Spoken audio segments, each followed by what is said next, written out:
Dans cette vidéo, nous allons parler des péripéties en voiture électrique. C'est vrai que c'est très compliqué. J'avais dû m'arrêter 3 fois, là j'ai dû m'arrêter 4 fois. Tu te rends compte comment c'est dur. Alors, je vais vous faire des incrustations, notamment des e-cendres, parce que je vous avais dit, quand je remonterai, je vous montrerai un petit peu comment ça s'est passé, etc. Donc sur place, Milad, c'est vraiment top, hein. En gros, on prend 15 jours, il y en a pour un billet de 1000 euros, tu as la piscine chauffée, on s'occupe des enfants, etc. Non, il n'y a pas de sponsoring, c'est juste que, franchement, c'est top. On va faire un point, donc combien ça a coûté. Alors, combien ça a coûté? Je ne paye pas actuellement le kilowattheure. Donc on va prendre tous les kilowattheures, on va prendre 30 centimes et clairement ça va bien se passer. Donc on est parti à 100%, enfin 99% exactement. On est arrivé donc à Montélimar. Le planificateur, je crois que m'avait proposé au départ Orange. Et je l'ai forcé parce que 280 km ça devait passer. Mais au final on a dû se mettre à rouler à 110. On a perdu pratiquement 15 minutes. Je pense qu'il aurait mieux fallu rouler à 130, s'arrêter à Orange et puis recontinuer, etc. etc. Donc dans un premier temps, Montélimar, on s'est arrêté 29 minutes et une cinquantaine donc, de kilowattheures et j'ai fait un 1%, 84 je crois, et on devait aller à Tournu. Donc logiquement, l'A6 était fermé, donc parce qu'il y avait un accident, il y avait l'aéroport, l'hélicoptère.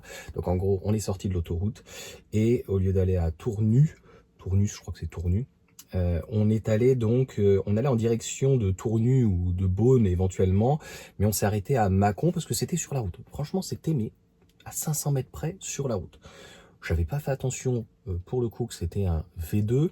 On a perdu 40 minutes puisqu'on est sorti de l'autoroute. Donc au final, on a perdu plus de temps dans le bouchon ou un accident ou autre chose que finalement le superchargeur en lui-même.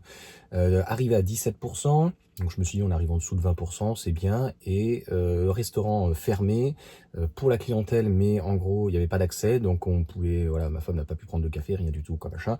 Donc pas de pipi, pas de caca, rien du tout. Donc on a fait 9 minutes 49%. Donc je vous mettrai les informations juste à côté. On s'est entre guillemets barré. J'ai essayé de voir si on pouvait pousser plus loin que Beaune, mais non, on n'a pas pu notamment arriver jusqu'à Avallon. Parce que là je savais que j'aurais pu rentrer donc directement. À Beaune, pareil, donc je crois que j'ai fait 15 minutes.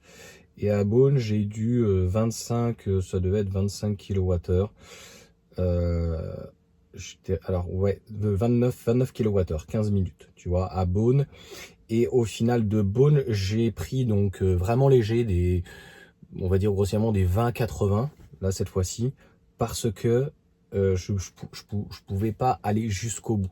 Donc on s'est arrêté à Auxerre, et à Auxerre donc on a fait à peu près donc la même chose, ce qui fait que ça fait des petits arrêts donc de 15 minutes, 30 kWh, donc la moitié de la batterie. Ça revient pratiquement à la même chose que les 50 kWh. En fait, comme je l'ai déjà expliqué, ça va dépendre si ton arrêt il est très court ou si il est plus long. Vérifiez que c'est un V2, un V3, un V4. Maintenant, rien ne t'empêche d'aller jusqu'à 90-100% si tu vas t'arrêter 1 heure et s'il n'y a personne sur le superchargeur. J'ai eu quelqu'un qui m'a dit oui, tu penses pas aux autres, etc. Quand je suis arrivé à Montélimar, j'aurais pu monter jusqu'à 100%, il y avait 60 stèles et il y en avait 57 de libre. Donc je vois pas en fait où il est donc à ce moment-là le problème. Et au final, donc on est passé pour l'inauguration de Villebon et je suis resté et il est allé jusqu'à 100%, hein, donc il a recalibré. Ça n'arrive pas tout le temps, il a mis 57 minutes pour 51 kWh. Donc ça prouve bien que j'ai fait un 20-100%, ça a mis 1 heure, alors qu'un 0,80 à peu près, ça m'a pris donc la moitié du temps. Donc encore une fois, on s'adapte en fonction de... Moi j'essaye toujours de faire attention au niveau des superchargeurs qui soient juste à côté de l'autoroute, parce que sinon, voilà, si tu fais, s'il dit 5 arrêts, mais que l'arrêt est très loin, t'as vite fait à perdre 10 minutes, et dans ces cas-là, au lieu de perdre ces 10 minutes, autant t'arrêter et rester un petit peu plus longtemps, donc sur le superchargeur. Mais encore une fois, chacun donc fait comme il veut. Concrètement par rapport à l'aller, où j'ai fait 3 arrêts de 30 minutes, pratiquement ça fait 1h30, on revient pratiquement à la même chose, puisque là j'ai fait 4 arrêts, et donc si tu fais le calcul, 29 plus 15 plus 15 plus 9, grossièrement, ça fait 1h10. Donc ce qui va changer, c'est qu'on aura peut-être perdu 10 minutes à rentrer et sortir, mais au final, grossièrement 3-4 arrêts, 1 heure et demie donc d'arrêt et 10 heures pour remonter pour faire 880 km, pratiquement 900 km.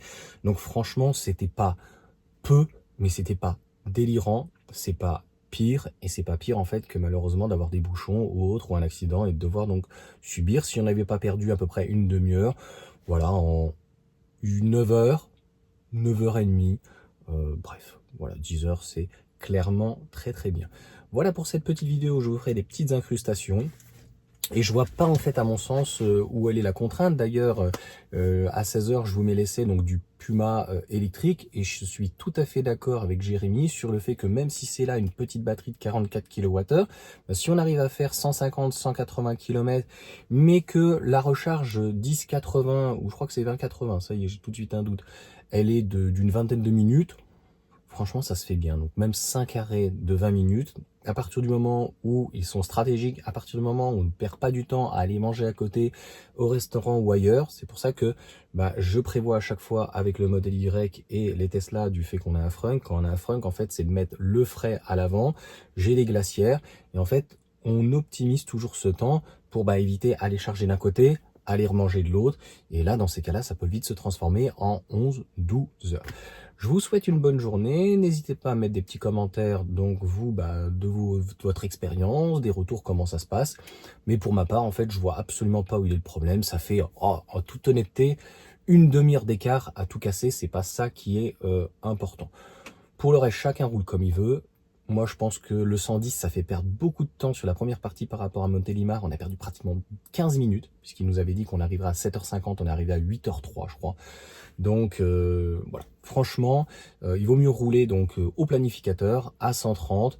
Attention, de temps en temps, au planificateur, il est très pessimiste. Donc en fait, il a tendance à faire vraiment des tout petits arrêts.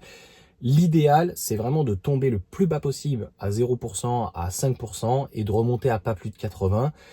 Sinon, on perd du temps. Et sauf si, voilà, on peut se permettre à ce moment-là de perdre du temps parce qu'on s'arrête plus longtemps éventuellement pour manger. Parce qu'honnêtement, manger en 20 minutes, même là 15 minutes, faire des charges de 17, je sais plus, j'ai fait 70 ou 80, en 15 minutes, je te jure, tu as juste le temps d'aller aux toilettes et de revenir. Et ça, les gens ne comprennent pas, c'est qu'on reste pas en fait au pistolet. C'est-à-dire que on branche et c'est tout, et ça se fait vraiment très vite. Allez, sur ce, ciao à tous.